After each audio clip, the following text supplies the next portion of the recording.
Guys, we're back here once again, another night, another show, and we're here with Michael Carney, who is usually on the show, but he's back once again. How are you tonight, Mike and Deal? I'm doing well, thank you.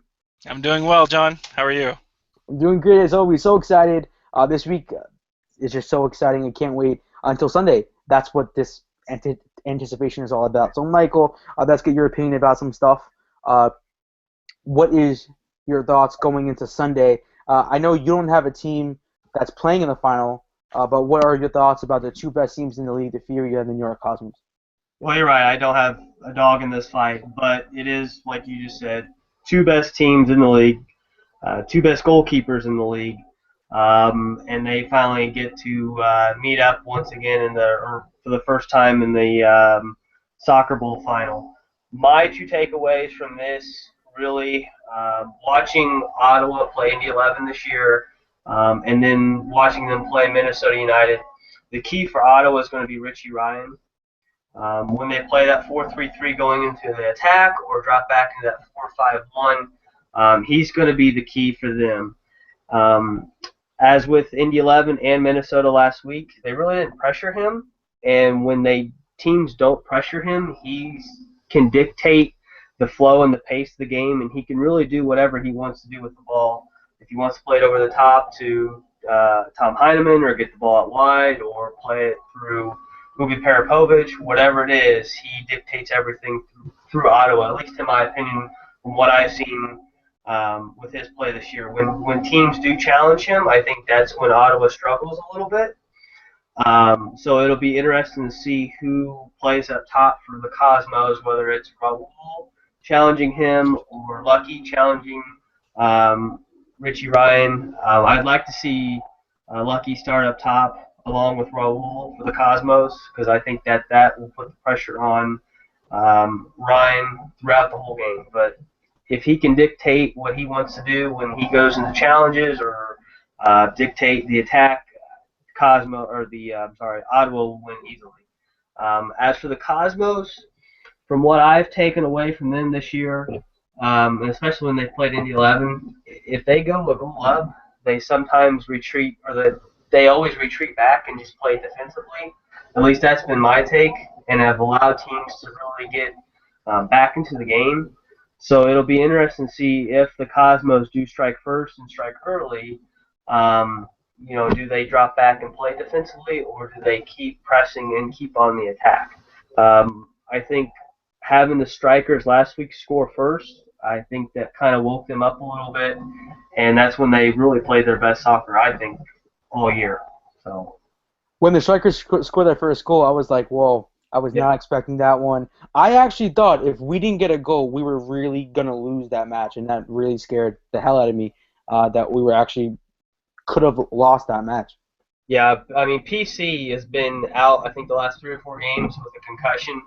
So I think he was well rested and ready to go for that game, and you saw it early when he was put on that strike and was able to get it past Jimmy Maurer for the goal.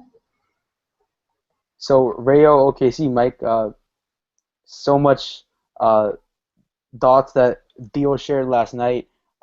He said that he doesn't know why they picked Oklahoma City as the new expansion side. So do you have the same feelings? Yeah, it's when you think of soccer in the United States just in general, Oklahoma City really doesn't stand out. So my only concern is, one, they already have a soccer team with OKC Energy, who play in the United Soccer League, the USL. My second concern with Rayo coming in, I just hope that this isn't a reserve team. I really don't. I hope that they really do generate a local fan base and have local players from Oklahoma play for the team. Looking at it, though, I did see some statistics with them being the La Liga team. I would think they would want a Spanish following or a Latino Hispanic following. So I would think a place like Los Angeles would be an ideal place. But I did see the population wasn't all that big for the Latino population of Oklahoma City, so that was also kind of interesting as well. why they maybe didn't pick like Los Angeles or maybe even San Antonio or something like that. Talking about San Antonio, we may see it out of the league by tomorrow. So can we hear your thoughts on that, Mike and Deal? Well, I heard today that the stadium deal for Toyota Field, basically they just have to sign on the dotted line and the deal is done.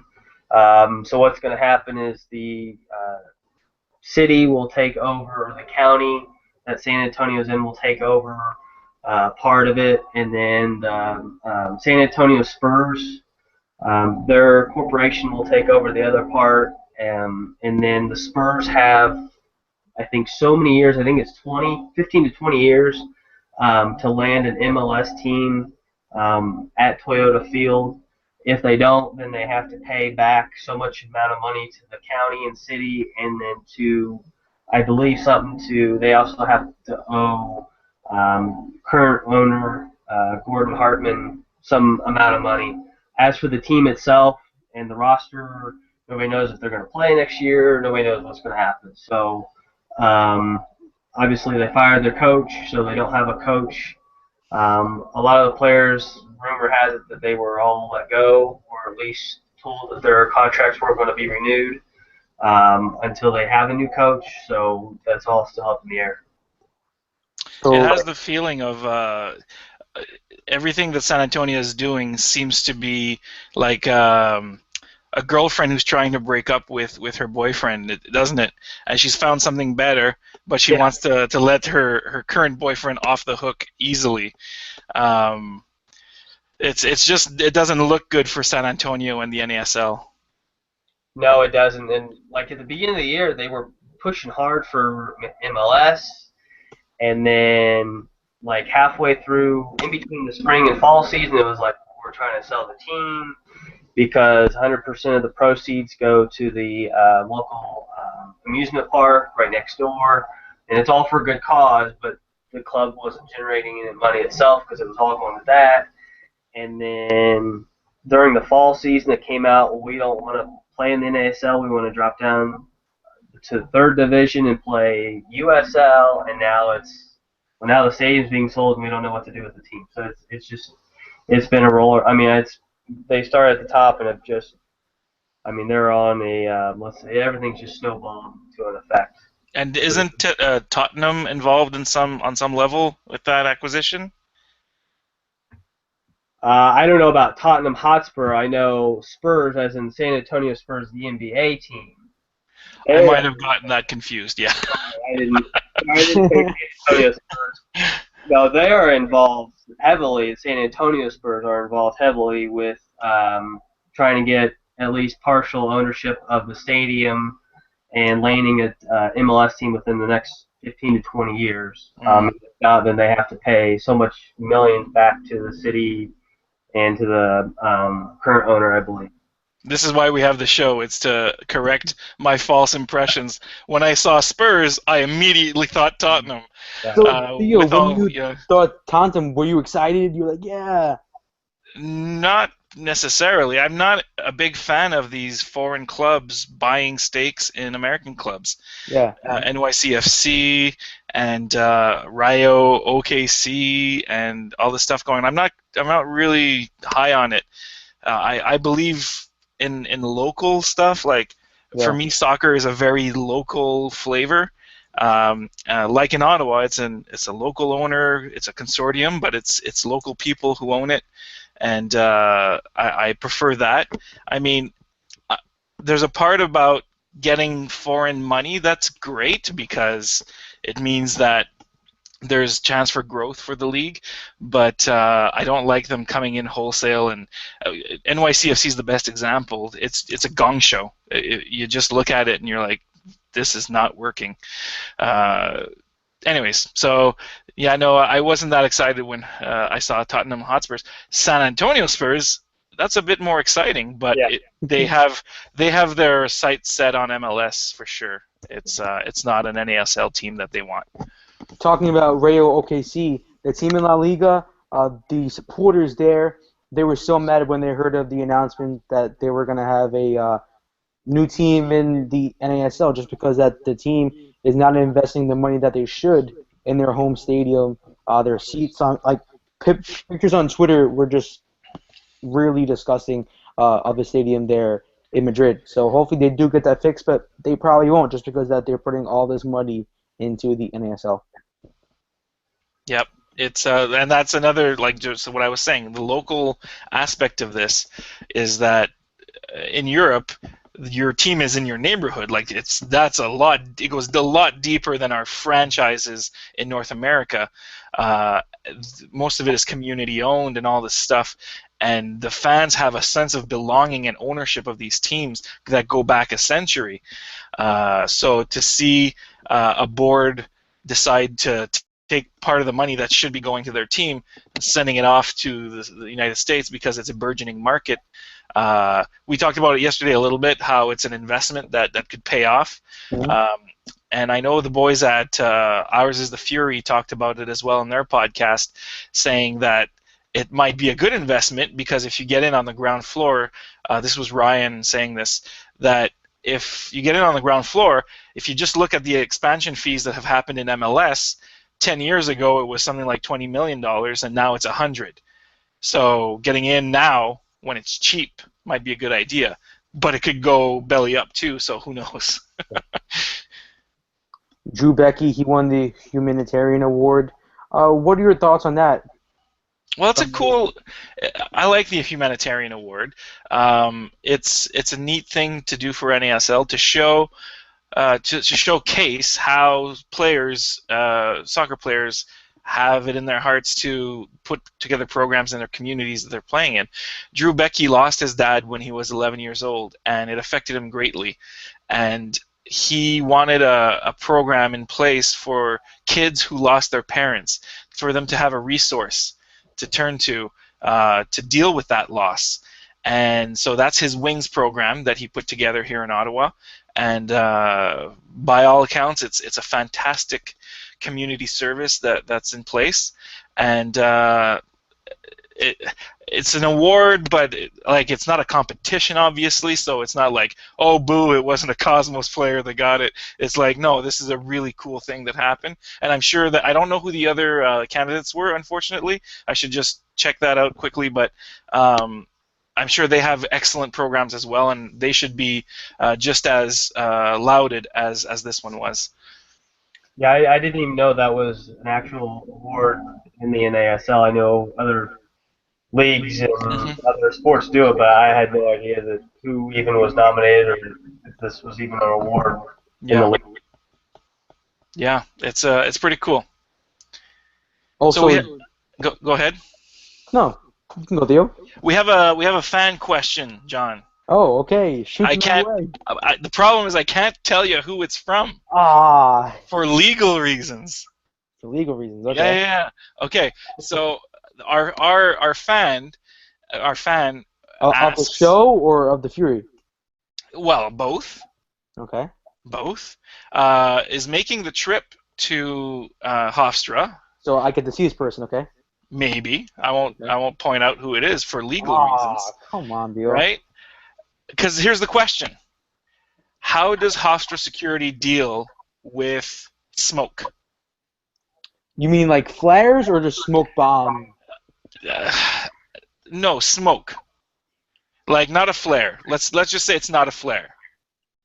From what I believe, I think the 5 points to support a group for the Cosmos, I think they do use smoke, so I would assume it's all good to use smoke in the stadium.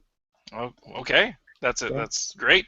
The other question that's been, well, it's been more controversial than a question. Okay. It wasn't directed at us, but I've been following it throughout the day. The people making the trip down, there's 2 busloads of Fury fans making the trip down to New York, and it sort of made the rounds really quickly that traveling supporters at Hofstra cannot drink. They are not allowed to have beer in the stadium. Well, the rule is, hold on. So you're not supposed to drink beer in your seats. They have a beer garden, but the rule is that away supporters can't drink at all. Okay, well, there was mention of the beer garden, so is that a thing? You have to stay in the beer garden to drink? Yes, sir. That goes for everyone? Everyone that wants to drink, yeah. Oh wow, so there's no drinking in the stands. No. Okay, why is that? I just think it's Hofstra's rule. I was talking to Mitchell Torres, who is the leader of Date Brigade, and he said that because Miami FC is going to be playing at a college, and he Hmm. said that they're going to be able to sell beer in their seats. So I just think that it's a Weird. college Okay. rule just for Hofstra. Interesting. And what about the smoke situation in Indy, Michael? Like, I see a lot of highlights with a lot. I mean, Indy is known as one of the better atmospheres Yeah. in NASL, and a lot of that has to do with the smoke. What's the attitude there with security? Well, regardless of how well the team plays, the atmosphere is always amazing, especially for the sport for Indy 11. I know last year there was quite a few away fans that would come to the games. This year I haven't seen that many at all, except for when we played Louisville FC, which is only 3 hours south of us in the U.S. Open Cup. So I really can't tell you what the policy is for away fans and so on and so forth. I know what section they can sit in, um, but I really don't know what the policy is for anything with regards to drinking beer or anything like that. They sell beer at on IUPUI campus for the Indy 11 games, and you can drink in the stands and whatnot. Um, Most of the time, they will give you a plastic cup, or I don't even think they have bottles. It's all cans. Right. And smoke-wise, I think as long as it was only in the Brickyard Battalion, I don't think people would have a problem with it. But I know at the same time, though, as long as you have a ticket to the game, you can really sit wherever you want. Even though Hmm. your ticket may say for a certain section, you can sit basically wherever you want to. Yeah. So I don't really know what. I know when you walk through the gates, they do check you, but it also just depends because a lot of times if you know that person or because you see them every weekend, they kind of just let you go through. But I mean, I really don't know. Of course, now that I'm saying this, I'm sure Indy 11 might watch this. No, you're not allowed. Well, you're not allowed in Ottawa actually to have smoke. Um, there's a smoke machine that is controlled by one of the supporters group, the Bytown Boys, and only they are allowed to set it off. And it's like this. It's a small amount of smoke. Let's just say it's not as impressive as what you see in other venues, like River Plate, let's say, Yeah. or something like that. But I know that at one point this season in the supporter section, a smoke device was set off. A beautiful red plume of smoke came up, and the security lost their minds.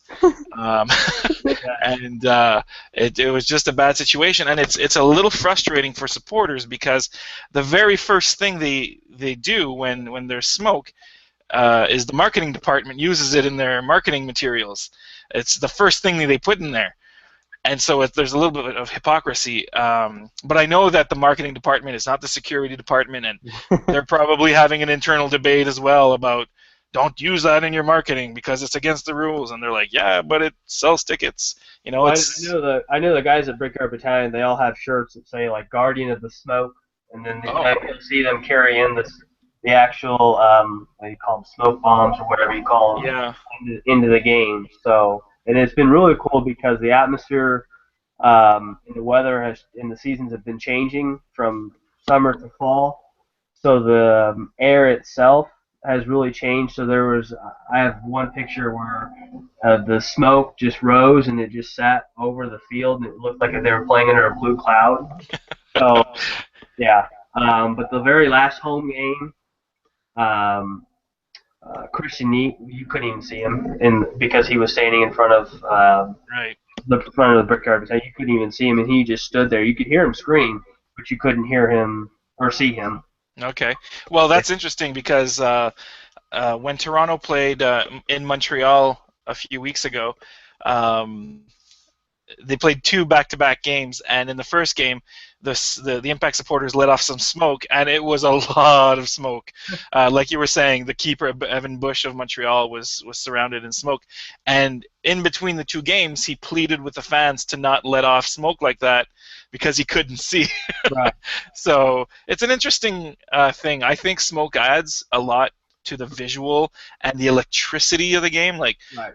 when you're a fan, there's a sense of not danger, but of ooh, this is happening, right? We're bad, and like They only let off the smoke if Indy 11 scores. So if they don't score, Right. you won't see smoke. But Yeah. I know that's some different for some teams and some stadiums. But that's the Yeah. only time Indy 11 and Brickyard Battalion let that smoke off. Yeah, interesting. Cool.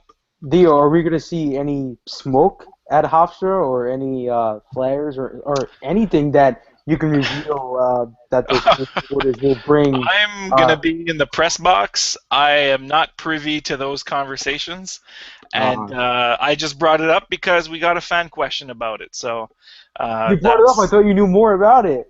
Oh no. I don't know anything, man. I'm out of the loop. Gotta get you back in the loop. Mm-hmm. Let's get you back in. Okay. Stony Monday Ride here, Bytown boys. Dio wants you back in the loop. Okay, but they'll be there. You get to meet them on Sunday. I'll So try to meet every person I see yeah. from the Fury supporters. They probably know who I am, so it's all good. So, Michael, did you give your score prediction for the final? This is a question. Seeing how the last time these two teams played, it was like what 3-1, 4-1 Ottawa. Is that 4-1? No, 1, we 2, 3, we don't want to 4. remember the result. 4, 1. So I'm gonna go Again, it's not that again. 3-1 Ottawa. Whoa. Michael, Okay. we brought you on Wow. here to not be biased. Well, Ottawa has been the most consistent and best team all year. I mean, there's a reason why Mark Dos Santos has been named Coach of the Year, and if they can keep this team together, regardless who's their head coach, this team's going to be really good and challenging not just in the NASL, but challenging MLS teams for Canadian bragging rights as well. I mean, this team is really good. This is the best NASL team I've seen in the 2 years since Indy 11 has joined. The Cosmos, they started out strong this year, winning the spring, but I think they have kind of fallen off since then. A lot of injuries have hit them, but it'll also be interesting too which actual players are allowed to play and which players will be on away on international duty. So, but I still think Ottawa will be taking this one 3-1. Talking about international duty, what is your take on the NASL playing during the international break? Do you think they should just hold off just because MLS, they're surprisingly taking a break? So do you think the NASL should just play this next week, or should they just continue on what they're doing? Well, usually the NASL or the Major League Soccer, they don't care. They play no matter what. So this is fair for them, I think. Seeing that the NASL had games on Sunday, the same day that the Women's World Cup final was played on, I really don't think that they really care what else is going on in the soccer world, just from my take, or they just completely forgot about the Women's World Cup final and the potential of USA playing in that game or international duty coming up on middle of November. So I really don't think they really even look at that. How could you forget about the World Cup final? That's the biggest event. That's bigger than an international break. Right, but the Cosmos and Indy 11 played on that same day. I remember I was there in the press box, and I was watching the Cosmos match, and on the TV I was watching the World Cup. And most of the people in the press box were watching the World Cup, not the game in front of us. So, Exactly. Well, I got in deep trouble because it was the only game that Indy 11 actually broadcasted on the road. And so during halftime, I switched it to the Indy 11 game, and I got in big trouble for doing that. I had to keep it right on that USA winning national team game. So thank you everyone for tuning in. We will be back tomorrow night once again, just bringing you so much content and talking about the matchup on Sunday. It's going to be a great week so far. We will bring you the press conference, or Dio will cover most of it on Friday. It is the pre-match press conference on Friday, so Dio will be there and he will bring you everything that he can bring from the press conference. Absolutely. I'll be leaving tomorrow morning at about 5 in the morning and driving up to New York City. And I'll be there for the press conference. And then at night, in good old Hempstead, New York, from my hotel room, we'll do a show. So Thursday night, guys, he will be in New York. I will be in the area, and we will be closer to each other. Friday night. Yes, Friday night. Yeah, Friday night. Tonight's Thursday. Oh, I'm sorry, man. I'm sorry. I forgot the days. Forgot the days. Yeah, okay. So you can subscribe to the channel if you're new. Leave a like rating, and you can comment below as well with your thoughts and your opinions on what we talked about tonight. And also, Theo, 2 buses already for the Traveling Fury supporters. Do we expect any more? As you said, the demand No. is there. No more? There might be more fans that arrange their own travel, but the 2 buses was the cutoff date was met, and they filled the 2 buses. So that's that. You might see over 100. There probably will be over 100 supporters in that section from Ottawa, which should be really interesting. Earlier in the week, you said that you didn't expect more than a bus. Now we have the second bus. Yeah. So you think the club is like, we're not spending any more money? This is No. it? No. Or It was a question of logistics. It was a question of logistics, trying to organize all this. So they didn't want to go into Saturday or even Friday not knowing and getting another bus. And so most people who wanted to go certainly are up to it. And if they are last minute, they can drive or fly. It's fine. Or carpool. It's a great Carpool. alternative right there. Yeah. Okay, so we are tuning out now. Again, you can catch us tomorrow night, and we will bring you once again the best news from around the league. Cool. Thanks, Michael. Thanks, John. All right, thank you guys.